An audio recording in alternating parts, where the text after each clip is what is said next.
O Entity Framework é um ORM que vai nos ajudar a fazer a conexão com o banco de dados e o gerenciamento dele também. Bora pro código. Antes de começar, você vai precisar de duas coisas. Primeiro, uma aplicação em .NET. Aqui eu estou usando o API Produto, que a gente está construindo ela no curso básico de API.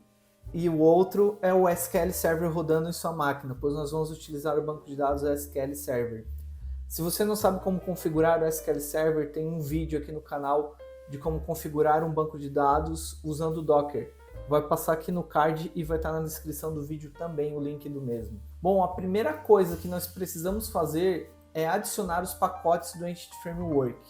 Então a gente vai procurar por Microsoft Entity Framework Core e vamos instalar este pacote. Nós também vamos instalar o pacote SQL Server do Entity Framework Core. Se você está utilizando MySQL, Postgres, MariaDB, entre outros bancos de dados, você com certeza vai encontrar um pacote. Talvez não oficial da Microsoft, como esses, mas com certeza alguém já vai ter gerado algum pacote da comunidade com o provider que você quer. E também vamos instalar o Tools para que a gente consiga gerar as migrations. Após feita a instalação, nós vamos ter que configurar o Entity Framework. E como é que nós fazemos isso? Via uma classe de configuração. Eu vou adicionar a classe aqui no projeto e eu vou chamar ela de ApplicationDBContext. Essa classe vai herdar de DBContext. Ela vai gerar um construtor. Eu vou simplesmente deletar esse segundo que foi gerado. E aqui nós teremos apenas um construtor que ele vai receber um DBContextOptions passando para a base.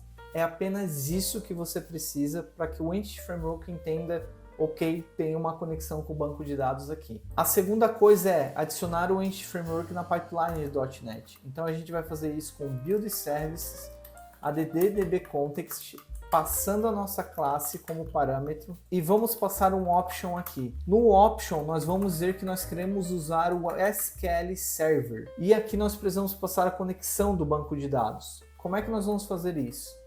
Aqui no app settings vamos criar um campo connection string, vamos chamar ele de default e vamos adicionar a connection string aqui nele. Aqui está apontando para o meu localhost, o banco de dados que eu criei lá no vídeo do Docker, com o seu usuário e a senha, obviamente em produção, por favor, utilize uma senha melhor e na verdade é bom que você nem mantenha conexões de banco de dados no app settings.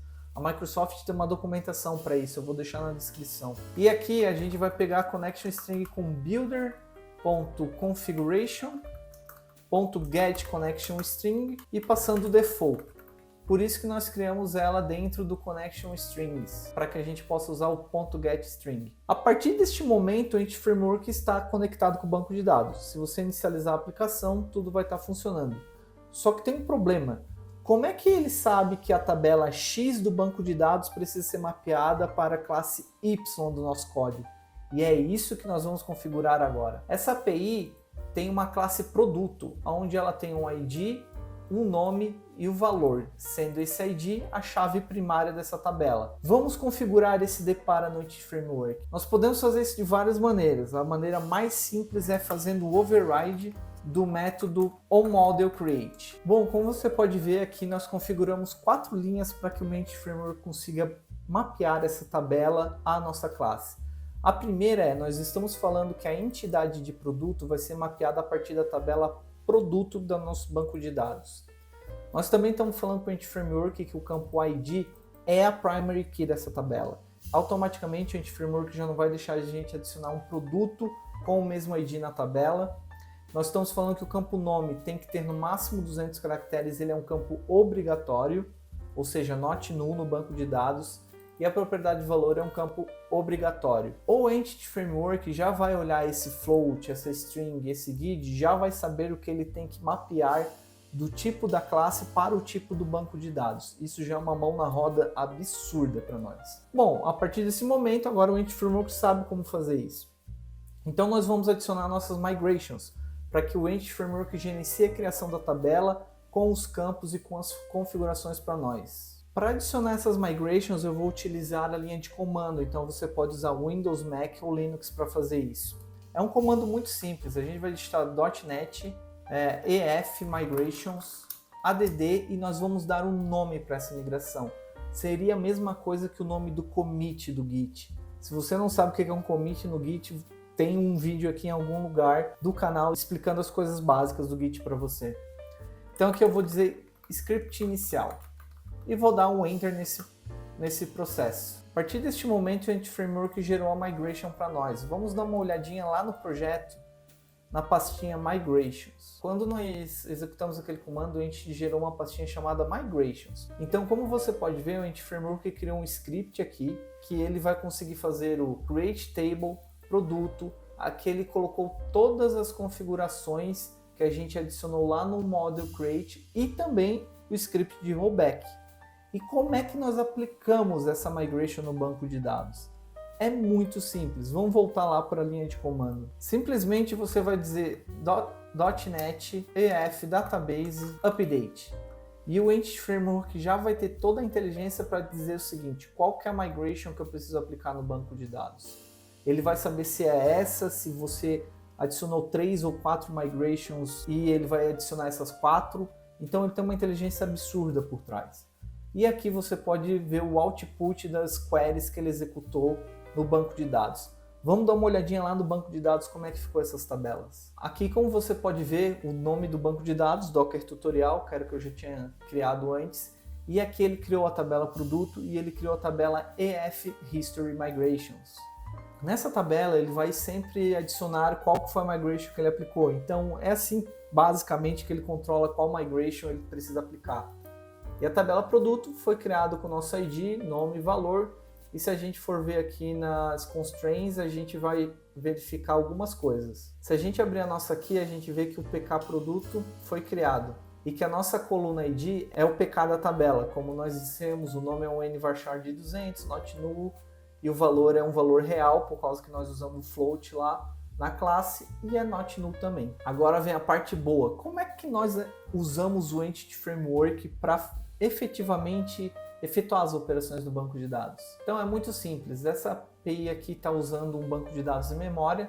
A gente vai substituir pelo banco de dados com o Entity Framework. A primeira coisa que nós precisamos fazer é injetar aquela classe que nós criamos.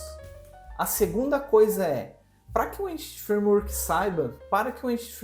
saiba como ele deve executar as operações configuradas aqui para a entidade, nós criamos uma propriedade no application do tipo db7, usando a mesma classe, e aqui nós damos o nome que nós quisermos.